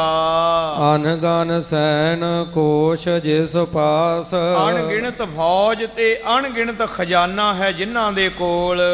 ਜਹ ਕਹਿ ਰਹਿਓ ਪ੍ਰਤਾਪ ਪ੍ਰਕਾਸ਼, ਜਿਹੜੇ ਜ਼ਮਾਨੇ ਦੀ ਖਾਲਸਾ ਜੀ ਇਹ ਗੱਲ ਚੱਲ ਰਹੀ ਹੈ ਨਾ, ਉਸ ਜ਼ਮਾਨੇ ਦੇ ਵਿੱਚ ਹਿੰਦੁਸਤਾਨ ਤੋਂ ਲੈ ਕੇ ਲਹਿੰਦੇ ਵੱਲ ਨੂੰ ਚੱਲ ਪਾਓ ਸਾਧ ਸੰਗਤ ਜੀ, ਯੂਰਪ ਤੱਕ ਇਹ ਹੰਗਰੀ ਬਲਗਾਰੀਆ ਵਗੈਰਾ ਜਿੰਨੇ ਦੇਸ਼ ਨੇ, ਇੱਥੋਂ ਤੱਕ ਮੁਸਲਮਾਨਾਂ ਦਾ ਹੀ ਰਾਜ ਸੀ। ਭਾਰਤ ਵਿੱਚ ਮੁਗਲਿਆ ਸਲਤਨਤ ਸੀ, ਅਫਗਾਨਿਸਤਾਨ ਤੱਕ, ਗਾਂ ਸਫਵੀ ਸਲਤਨਤ ਸੀ, ਈਰਾਨ ਵਗੈਰਾ, ਇਰਾਕ, ਉਦੋਂ ਗਾਂ ਉਸਮਾਨੀ ਸਲਤਨਤ ਹੈ। ਔਰ ਯੂਰਪ ਹੀ ਨਹੀਂ ਬਲਕਿ ਅਫਰੀਕਾ ਤੱਕ ਇਹਨਾਂ ਦਾ ਰਾਜ। ਤੋ ਭਾਵੇਂ ਆਪੋ ਵਿੱਚ ਇਹ ਲੜਦੇ ਸਨ, ਪਰ ਇਹ ਕਿਸੇ ਦੂਜੇ ਨੂੰ ਸਿਰ ਨਹੀਂ ਸੀ ਚੁੱਕਣ ਦਿੰਦੇ। ਏਡਾ ਤਗੜਾ ਰਾਜ, ਏਡੇ ਖਜ਼ਾਨੇ, ਖਜ਼ਾਨੇ ਕਿੱਡੇ। ਇਹ ਉਸ ਜ਼ਮਾਨੇ ਦੀ ਗੱਲ ਹੈ ਜਦੋਂ ਦਿੱਲੀ ਦਾ ਖਜ਼ਾਨਾ ਇੰਨਾ ਭਰ ਗਿਆ ਕਿ ਸਾਧ ਸੰਗਤ ਜੀ ਆਗਰੇ ਤੇ ਦਿੱਲੀ ਦੇ ਕਿਲੇ ਦੀਆਂ ਛੱਤਾਂ ਨੂੰ ਸੋਨਾ ਲਾਇਆ ਗਿਆ। ਜਿਹੜਾ ਅੱਜ ਵੀ ਜਾਓ ਨਾ, ਲਾਲ ਕਿਲਾ ਦਿੱਲੀ ਦਾ, ਲਾਲ ਕਿਲਾ ਆਗਰੇ ਦਾ, ਇੱਕ ਆਗਰੇ ਵਿੱਚ ਹੈ ਲਾਲ ਕਿਲਾ ਕਿ ਦਿੱਲੀ ਵਿੱਚ ਹੈ, ਉਹ ਤਾਂ ਬਾਅਦ ਵਿੱਚ ਜਾ ਕੇ ਉਹਨਾਂ ਨੇ ਛੁਰਿਆਂ ਦੇ ਨਾਲ ਮਾਰ ਮਾਰ ਕੇ ਉਹ ਵਿੱਚੋਂ ਹੀਰੇ ਕੱਢੇ। ਉਸ ਜ਼ਮਾਨੇ ਦੀ ਗੱਲ ਜੀ ਦੀ ਕਰ ਰਹੇ ਹਾਂ, ਕੰਧਾਂ 'ਚ ਹੀਰੇ ਜੜ ਦਿੱਤੇ ਸਨ। ਜਿਵੇਂ ਅੱਜ ਕੱਲ੍ਹ ਅਰਬੀ ਮੁਸਲਮਾਨਾਂ ਦੀਆਂ ਨਾ ਕਾਰਾਂ ਸੋਨੇ ਦੀਆਂ, ਬਾਥਰੂਮ ਸੋਨੇ, ਇੱਦਾਂ ਦਾ ਉਦੋਂ ਹਿੰਦੁਸਤਾਨ ਦੇ ਮੁਗਲ ਬਾਦਸ਼ਾਹਾਂ ਦੇ ਕੋਲ ਇੰਨਾ ਖਜ਼ਾਨਾ ਭਰਿਆ ਪਿਆ ਸੀ। ਤਿਸ ਦੀਵਾਨ ਕੋ ਮੁਸ਼ਕਲ ਪਕਰਨ, ਲੋਕੀ ਕਹਿੰਦੇ ਐਡਾ ਵੱਡਾ ਬਾਦਸ਼ਾਹ, ਐਡਾ ਅਮੀਰ ਬਾਦਸ਼ਾਹ, ਏਡੀ ਵੱਡੀ ਫੌਜ ਤੇ ਉਹਦਾ ਹੋਵੇ ਏਡਾ ਅਫਸਰ, ਉਹਨੂੰ ਕਿਵੇਂ ਪਕੜ ਲੈਣਗੇ। ਹਮ ਇਹ ਕਰਹਿ ਵਿਚਾਰਨ ਕੋ ਮਨ, ਆਪੋ ਵਿੱਚ ਗੱਲਾਂ ਕਰਦੇ ਵਿਚਾਰਦੇ ਨੇ ਇਹ ਕੰਮ ਕਿਵੇਂ ਬਣੇਗਾ। ਕਿਹ ਤਕ ਸਿੱਖ ਕਹੈ ਫਿਰ ਤਾਹੇ, ਇਸ ਤਰ੍ਹਾਂ ਕਈ ਸਿੱਖ ਗੱਲਾਂ ਕਰਦੇ ਨੇ, ਕੰਮ ਦਿਲੇ ਨੇ ਜਿਹੜੇ, ਉਹ ਕਹਿੰਦੇ ਨਹੀਂ ਨਹੀਂ ਏਦਾਂ ਨਹੀਂ ਹੁੰਦਾ, ਇਹ ਤਾਂ ਐਵੇਂ ਇਹਨਾਂ ਨੇ ਗੁੱਸੇ ਵਿੱਚ ਆ ਕੇ, ਕਾਹਲੀ ਵਿੱਚ ਆ ਕੇ ਪ੍ਰਣ ਕਰ ਲਿਆ। ਸਕਲ ਸ਼ਗਤ ਹੈ ਸਤਿਗੁਰ ਮਾਹੇ, ਸਾਧ ਸੰਗਤ ਜੀ ਆਪਾਂ ਵੀ ਕਈ ਗੱਲਾਂ ਤੋਂ ਇਦਾਂ ਹੀ ਕਰਦੇ ਆ ਨਾ, ਨਹੀਂ ਨਹੀਂ ਨਹੀਂ ਇਦਾਂ ਕਿੱਦਾਂ ਹੋ ਸਕਦਾ, ਇਹ ਨਹੀਂ ਹੋ ਸਕਦਾ, ਅਸੰਭਵ ਹੈ, ਕੁਝ ਵੀ ਅਸੰਭਵ ਨਹੀਂ ਹੈ। ਸਤਿਗੁਰਾਂ ਦੀ ਜਿਹੜੀ ਨਦਰ ਹੈ ਸਵੱਲੀ ਹੋਵੇ ਨਾ, ਕੁਝ ਵੀ ਅਸੰਭਵ ਨਹੀਂ ਹੈ, ਸਭ ਕੁਝ ਹੀ ਹੋ ਸਕਦਾ ਹੈ। ਸਾਧ ਸੰਗਤ ਜੀ, ਕੰਮ ਦਿਲੇ ਭਰੋਸੇ ਤੋਂ ਹੀਣੇ ਬੇਸਦਕੇ, ਉਹ ਕਹਿੰਦੇ ਤਾਂ ਸਤਿਗੁਰੂ ਜੀ ਛੋਟੀ ਉਮਰ ਦੇ ਬਾਲਕ ਹਨ। ਕਰਹਿ ਰੰਕ ਕੋ ਰਾਓ ਵਿਸਾਲ, ਜਿਹੜੇ ਸਿਦਕ ਵਾਲੇ ਉਹ ਕਹਿੰਦੇ ਨੇ ਸਗਲ ਸ਼ਕਤ ਹੈ ਸਤਿਗੁਰ ਮਾਹੇ, ਸਤਿਗੁਰਾਂ ਦੇ ਵਿੱਚ ਤਾਂ ਸਾਰੀਆਂ ਹੀ ਸ਼ਕਤੀਆਂ ਨੇ। ਜੇ ਚਾਹਣ ਰੰਕ ਨੂੰ ਰਾਓ ਤੇ ਰਾਓ ਨੂੰ ਰੰਕ ਕਰ ਦੇਣ। ਰਾਉ ਰੰਕ ਤਤ ਛਿਨ ਬਚ ਨਾਲ, ਇੱਕ ਬਚਨ ਕਰਨ ਰਾਜਾ ਮੰਗਤਾ ਬਣ ਜਾਵੇਗਾ ਤੇ ਮੰਗਤਾ ਰਾਜਾ ਬਣ ਜਾਵੇਗਾ। ਅਨ ਬਨ ਕੋ ਤਤਕਾਲ ਬਣਾਵੈ, ਜੋ ਅਨ ਬਨ ਹੋ ਨਹੀਂ ਨਾ ਸਕਦੀ, ਅਨਹੋਣੀ ਗੱਲ ਹੈ। ਤਤਕਾਲ ਇੱਕ ਛਿਨ ਵਿੱਚ ਹੀ ਉਸੇ ਵੇਲੇ ਹੀ ਉਸ ਗੱਲ ਨੂੰ ਪੂਰਾ ਕਰਨ ਦੀ ਸਮਰੱਥਾ ਰੱਖਦੇ ਨੇ। ਬਣੀ ਬਾਤ ਕੋ ਬਹੁ ਬਿਗਰਾਵੈ, ਤੇ ਜਿਹੜੀ ਕੋਈ ਬਣੀ ਬੱਤਰੀ ਗੱਲ ਹੈ ਉਹਨੂੰ ਵਿਗਾੜ ਵੀ ਸਕਦੇ ਨੇ। ਜੇ ਕੋਈ ਕਵੇ ਵੀ ਮੇਰਾ ਤਾਂ ਕੰਮ ਬਣਿਆ ਪਿਆ, ਜੇ ਗੁਰੂ ਦੀ ਨਜ਼ਰ ਸਵੱਲੀ ਨਾ ਹੋਵੇ ਨਾ, ਨਦਰ ਉਪੱਠੀ ਜੇ ਕਰੇ ਸੁਲਤਾਨਾ ਘਾਹ ਕਰਾਏਂਦਾ, ਐਸੀ ਹਾਲਤ ਹੋ ਜਾਂਦੀ। ਜਾਹਵਤ ਅਜ਼ਮਤ ਨਹਿ ਬਿਦਤਾਏ, ਇਹ ਜੇ ਜਿੱਤੇ ਸਤਿਗੁਰੂ ਮਹਾਰਾਜ ਜੀ ਆਪਣੀ ਅਜ਼ਮਤ ਨਹੀਂ ਪ੍ਰਗਟਾਉਂਦੇ, ਕਰਾਮਾਤ ਨਹੀਂ ਵਿਖਾਉਂਦੇ, ਤਾਹਵਤ ਨਰ ਸਮ ਕ੍ਰਿਤੀ ਕਰਾਏ। ਇਸ ਤਰ੍ਹਾਂ ਮੇਰੇ ਸਤਿਗੁਰੂ ਜੀ ਜਿਵੇਂ ਮਨੁੱਖ ਹੁੰਦਾ ਹੈ ਨਾ, ਆਮ ਉਦਾਂ ਦੀ ਕਰਮ ਕਰਦੇ, ਉਸੇ ਤਰ੍ਹਾਂ ਬਣ ਕੇ ਰਹਿੰਦੇ ਨੇ। ਕਰਾਮਾਤ ਰੋਕਣ ਮਤ ਘਣੋ, ਸਤਿਗੁਰੂ ਜੀ ਕਿਸੇ ਵੀ ਤਰ੍ਹਾਂ ਦੀ ਕਰਾਮਾਤ ਕਦੇ ਨਹੀਂ ਵਿਖਾਈ, ਆਮ ਮਨੁੱਖਾਂ ਵਾਂਗ ਰਹਿਣਾ ਕਰਦੇ ਨੇ। ਤੇ ਕਰਾਮਾਤ ਨੂੰ ਗੁਰੂ ਦੇ ਘਰ ਵਿੱਚ ਕਹਿਰ ਆਖਿਆ ਹੈ। ਨਿਤ ਵਿਵਹਾਰ ਕਰੈ ਨਰ ਮਨੋ, ਇਹ ਮਨੁੱਖ ਬਣ ਕੇ ਹੀ ਕੰਮ ਕਰਦੇ ਨੇ ਕਿ ਜਿਵੇਂ ਕੋਈ ਆਮ ਮਨੁੱਖ ਹੁੰਦਾ ਨਾ, ਉਸੇ ਤਰ੍ਹਾਂ। ਜਬ ਚਾਹੈ ਨਿਜ ਪ੍ਰਾਣ ਨਿਰਬਾਹਨ, ਜਦੋਂ ਇਹਨਾਂ ਦਾ ਮਨ ਹੋਵੇਗਾ ਆਪਣਾ ਪ੍ਰਾਣ ਝਾਟੀ ਪੂਰਾ ਕਰ ਦੇਣਗੇ, ਵਿਧ ਬਣ ਜਾਵੇਗੀ। ਭਾਵਤ ਕਰਹਿ ਰੁਕਹਿ ਕਿਮ ਨਾਹਿ ਨਾ, ਜੋ ਮਨ ਦੇ ਵਿੱਚ ਭਾਉਂਦਾ ਸੋਈਓ ਕਰਦੇ ਨੇ, ਕਿਸੇ ਵੀ ਗੱਲ ਤੋਂ ਰੁਕ ਨਹੀਂ ਸਕਦੇ, ਕੋਈ ਰੋਕ ਨਹੀਂ ਸਕਦਾ। ਛਟਮ ਗੁਰੂ ਸ਼੍ਰੀ ਨਾਨਕ ਰੂਪ, ਗੁਰੂ ਨਾਨਕ ਦਾ ਰੂਪ ਨੇ ਛੇਵੇਂ ਪਾਤਸ਼ਾਹ, ਛੇਵਾਂ ਜਾਮਾ ਗੁਰੂ ਨਾਨਕ ਜੋਤ ਦਾ। ਜਿਨ ਕੇ ਸੁੰਦਰ ਚਰਿਤ ਵਨੂਪ, ਜਿਨ੍ਹਾਂ ਦੇ ਉਪਮਾ ਤੋਂ ਰਹਿਤ ਬੜੇ ਸੁੰਦਰ ਬੜੇ ਪਿਆਰੇ ਚਰਿੱਤਰ ਹਨ।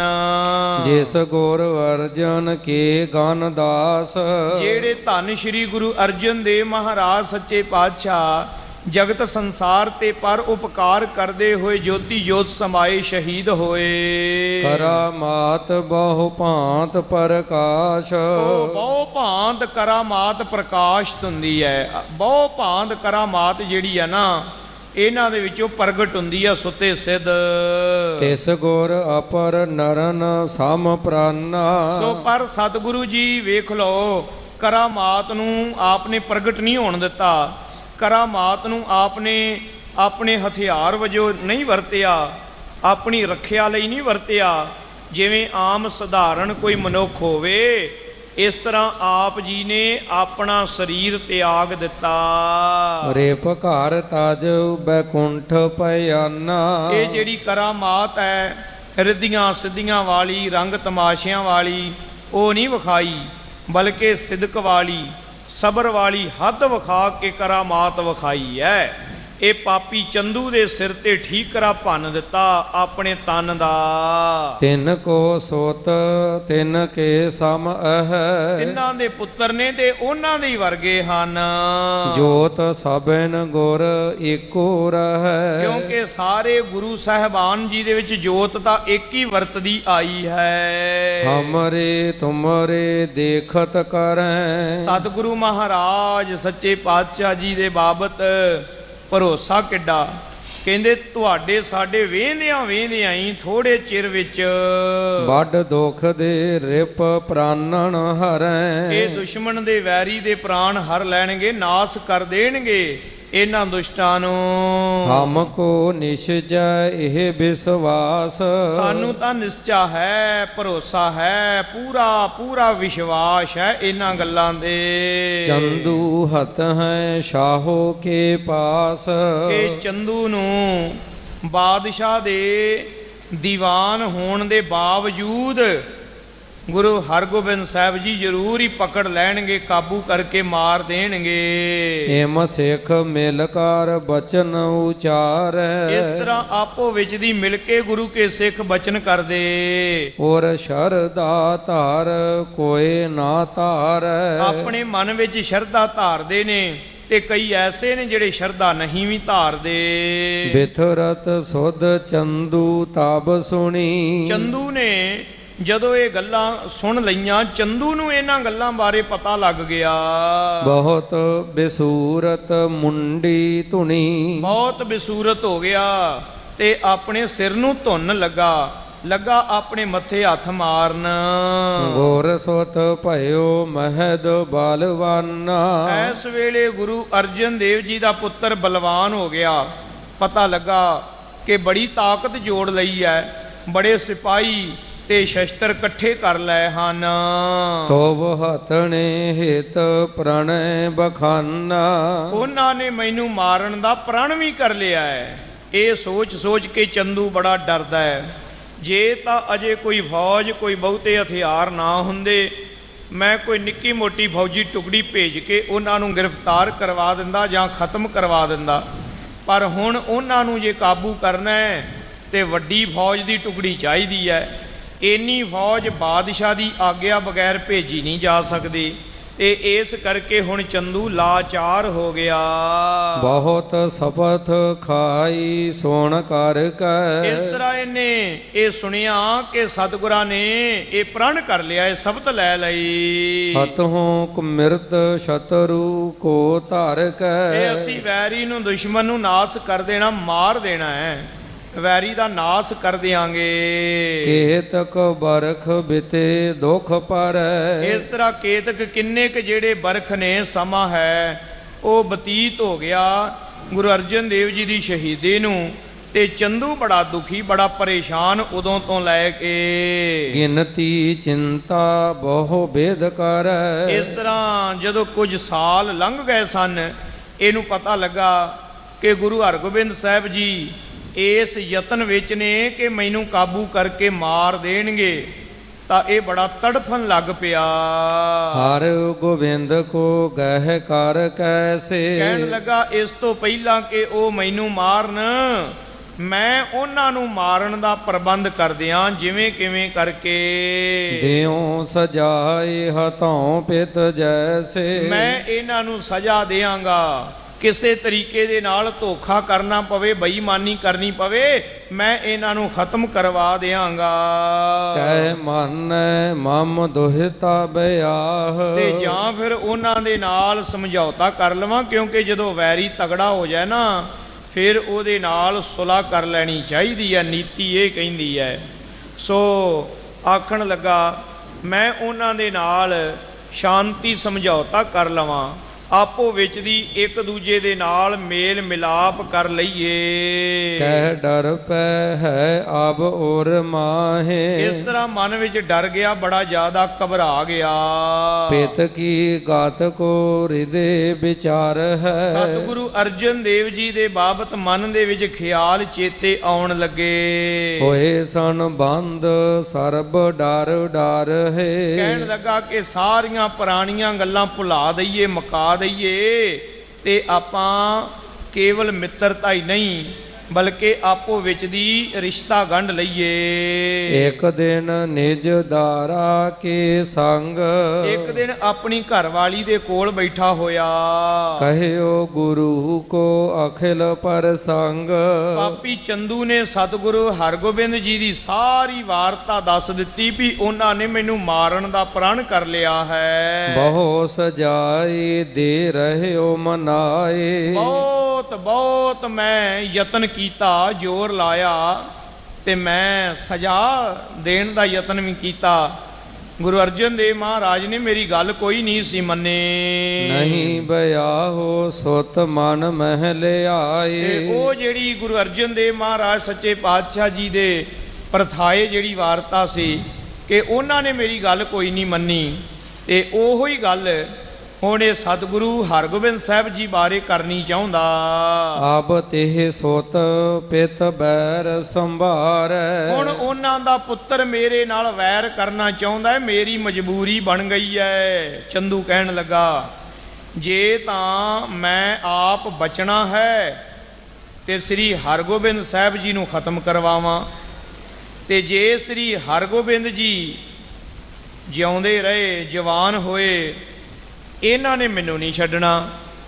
ਇਸ ਲਈ ਜਾਂ ਤਾਂ ਮੈਂ ਉਹਨਾਂ ਨੂੰ ਮਾਰ ਦਿਆਂ, ਨਹੀਂ ਤੇ ਉਹ ਮੈਨੂੰ ਮਾਰ ਦੇਣਗੇ। ਮੋਕਹੁ ਚਾਹਤ ਕਰਨ ਸੰਘਾਰੈ, ਤਾਂ ਉਹ ਚਾਹੁੰਦੇ ਨੇ ਮੈਨੂੰ ਮਾਰ ਦੇਣਾ। ਉਹਨਾਂ ਨੇ ਤਾਂ ਆਮ ਜਨਤਾ ਦੇ ਵਿੱਚ ਖਲੋ ਕੇ ਇਹ ਪ੍ਰਣ ਕੀਤਾ ਹੈ। ਭਾਗਹੀਨ ਦੋਹੇ ਤਾਯਸ ਭਈ, ਤੇ ਇਧਰ ਮੈਂ ਜਦੋਂ ਆਪਣੀ ਧੀ ਵੱਲ ਵੇਨਾ, ਇਹ ਵੀ ਅਣਵਿਆਹੀ ਮੇਰੇ ਦਰ ਤੇ ਬੈਠੀ ਹੋਈ। ਅਖਿਲ ਜਾਤ ਮਹਿ ਮਮ ਪਤ ਗਈ, ਤਾਂ ਮੇਰੇ ਮਨ ਦੇ ਵਿੱਚ ਇਹ ਖਿਆਲ ਆਉਂਦਾ ਹੈ, ਕਿਉਂ ਨਾ ਮੈਂ ਸ੍ਰੀ ਹਰਗੋਬਿੰਦ ਜੀ ਦੇ ਨਾਲ ਮੇਲ ਕਰ ਲਵਾਂ। ਇਤਨੇ ਜਤਨ ਕਰੇ ਬਹੁ ਤੇਰਾ, ਬੜੇ ਬੜੇ ਯਤਨ ਕੀਤੇ, ਬੜਾ ਜ਼ੋਰ ਲਾਇਆ।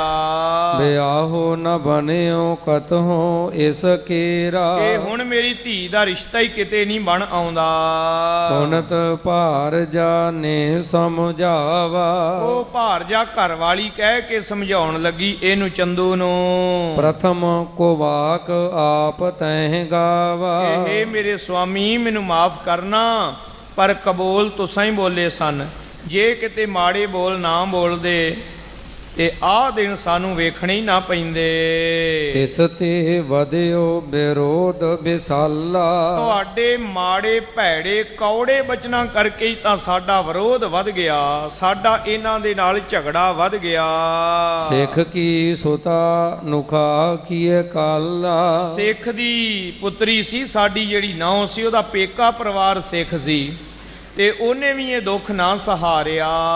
ਜਗਤ ਗੁਰੂ ਤਿਨ ਮਾਨ ਬਡੇਰਾ, ਜਿਹੜੇ ਸਤਿਗੁਰੂ ਨੂੰ ਜਗਤ ਗੁਰੂ ਮੰਨਦੇ, ਜਿਨ੍ਹਾਂ ਦਾ ਬੜਾ ਮਾਨ ਸਨਮਾਨ ਹੁੰਦਾ, ਜਿਨ੍ਹਾਂ ਦੇ ਚਰਨਾਂ ਤੇ ਮੱਥੇ ਟੇਕਦੇ, ਨਹੀਂ ਸਹਾਰ ਸਕੇ ਬਚ ਤੇਰਾ। ਉਹ ਸਤਿਗੁਰੂ ਜੀ ਨੂੰ ਆਪਨੇ ਏਡਾ ਭਾਰਾ ਦੁੱਖ ਦਿੱਤਾ, ਕਸ਼ਟ ਦਿੱਤਾ, ਤੇ ਆਪ ਜੀ ਆਪਣਾ ਕੁਝ ਸਵਾਰ ਵੀ ਨਾ ਸਕੇ। ਆਪ ਭੀ ਤਿਸ ਕੋ ਪੁੱਤਰ ਬਿਲੰਦ, ਤਾਂ ਹੁਣ ਵੀ ਮੌਕਾ ਜੇ, ਅਜੇ ਵੀ ਇਹ ਵੈਰ ਮੁਕਾ ਦਿਓ, ਕਿਉਂਕਿ ਸ੍ਰੀ ਹਰਗੋਬਿੰਦ ਜੀ ਜਵਾਨ ਹਨ। ਸੁਣਿਓ ਨਾਮ ਸ਼੍ਰੀ ਹਰ ਗੋਬਿੰਦ, ਤੇ ਆਪ ਜੀ ਦੇ ਕੋਲੋਂ ਮੈਂ ਉਹਨਾਂ ਦਾ ਨਾਮ ਪਹਿਲਾਂ ਵੀ ਸੁਣਿਆ ਹੋਇਆ। ਕਰਹੁ ਸੰਦ ਜੈਸੇ ਬਨ ਆਵੈ, ਤੇ ਜਿਸ ਪ੍ਰਕਾਰ ਮੇਰੇ ਮਨ ਵਿੱਚ ਖਿਆਲ ਆਉਂਦਾ ਨਾ, ਤੁਸੀਂ ਵੀ ਇਹ ਗੱਲ ਪੱਕੀ ਕਰ ਲਓ, ਆਪਾਂ ਸ੍ਰੀ ਹਰਗੋਬਿੰਦ ਸਾਹਿਬ ਜੀ ਨੂੰ ਆਪਣੀ ਧੀ ਦਾ ਨਾਤਾ ਮੁੜ ਕੇ ਕਰ ਦਈਏ। ਮਨੈ ਵਿਆਹ ਸਦਨ ਲੈ ਜਾਵੇ, ਜੇ ਉਹ ਨਾਤਾ ਲੈਣਾ ਮੰਨ ਜਾਣ, ਵਿਆਹ ਹੋ ਜਾਵੇ, ਤੇ ਸਾਡੀ ਧੀ ਨਹੁੰ ਬਣ ਕੇ ਉਸ ਘਰ ਵਿੱਚ ਚਲੀ ਜਾਵੇਗੀ, ਤੇ ਫੇਰ ਭਲਾ ਉਹਨਾਂ ਤੋਂ ਤੁਹਾਨੂੰ ਕੀ ਖਤਰਾ ਹੋਵੇਗਾ। ਬਿਨੈ ਕਰਹੁ ਭੇਜੋ ਕਰ ਜੋਰ, ਮੇਰੀ ਬੇਨਤੀ ਜੇ, ਉਹਨਾਂ ਅੱਗੇ ਬੇਨਤੀ ਕਰੋ, ਹੱਥ ਜੋੜੋ ਤੇ ਬੇਨਤੀ ਪੱਤਰ ਭੇਜੋ। ਤਜਹੁ ਦੀਵਾਨੀ ਕੋ ਔਰ ਜੋਰ, ਤੇ ਆਪਣੇ ਜਿਹੜੀ ਦੀਵਾਨੀ ਹੈ ਨਾ, ਅਫਸਰੀ ਹੈ ਜਿਹੜੀ ਤੁਹਾਡੀ, ਉਹ ਅਫਸਰੀ ਨੂੰ ਇੱਕ ਪਾਸੇ ਰੱਖੋ ਤੇ ਥੋੜਾ ਜਿਹਾ ਠੰਡੇ ਦਿਮਾਗ ਦੇ ਨਾਲ ਸੋਚੋ।